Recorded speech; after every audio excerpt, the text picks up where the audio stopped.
So a founder's first set of supporters is extremely critical to the early success of startups. Access to a wider audience gives founders a greater chance of meeting the people needed to gain traction, whether it's potential users, advisors, or funders.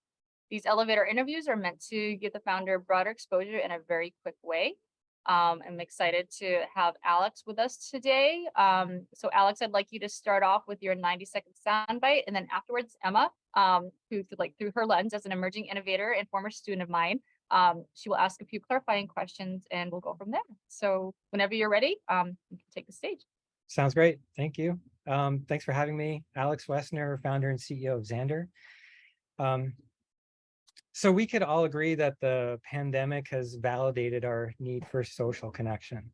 After food and water, shelter, safety, we need belonging and friendships and love and relationships. Now, many people have a hard time cultivating relationships and some give up. Hearing loss, for example, affects 1.5 billion people. Being able to communicate and connect with others is much harder if you have hearing loss. It costs about $4,700 to get a pair of hearing aids, and they're not covered by insurance. So combined with the stigma, most people don't buy or wear hearing aids. Even those with hearing aids, they still have trouble hearing in basic conversations. Xander's vision is to create augmented understanding.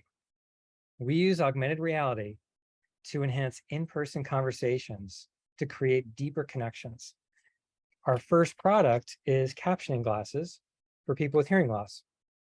The glasses work like a simple on-off appliance. You put them on and you'll see speech bubbles of what other people are saying.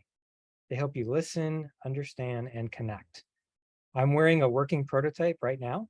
We can get to market in just about 9 months. And I invite you to join us to caption the world. Thank you for your time.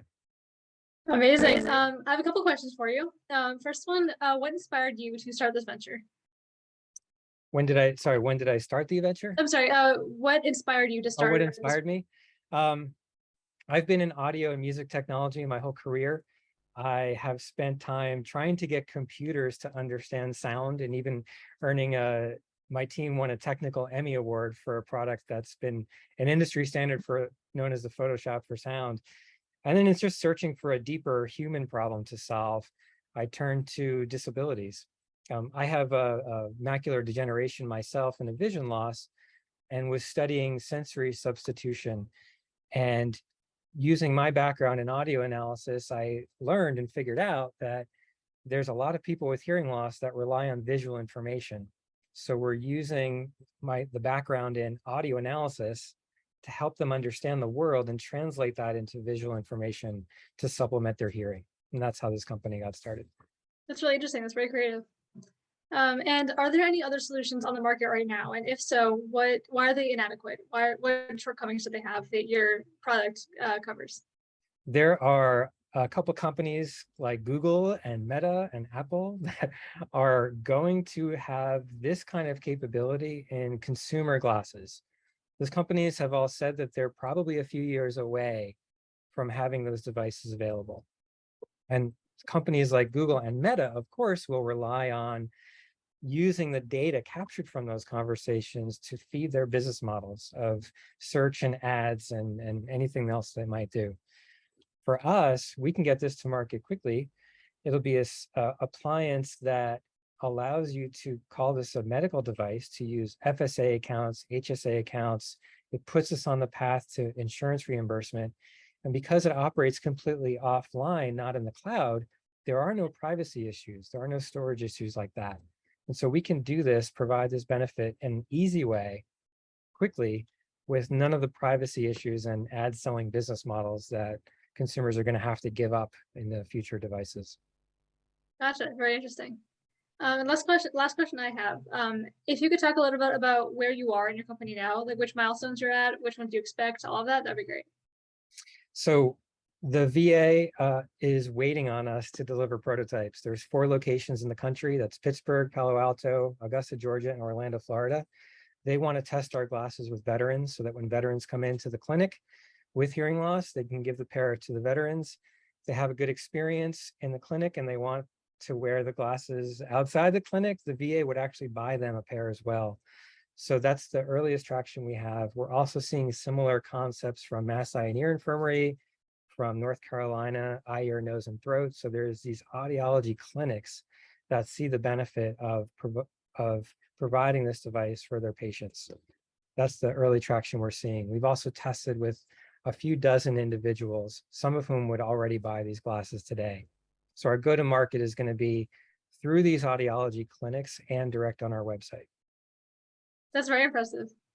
Vicky, do you have any questions? Alex, you and I have spoken before. So my current ask, whether it's if you're actively fundraising, that could be one thing, but many folks in the early stages require introductions and for certain types of experts and things of that sort.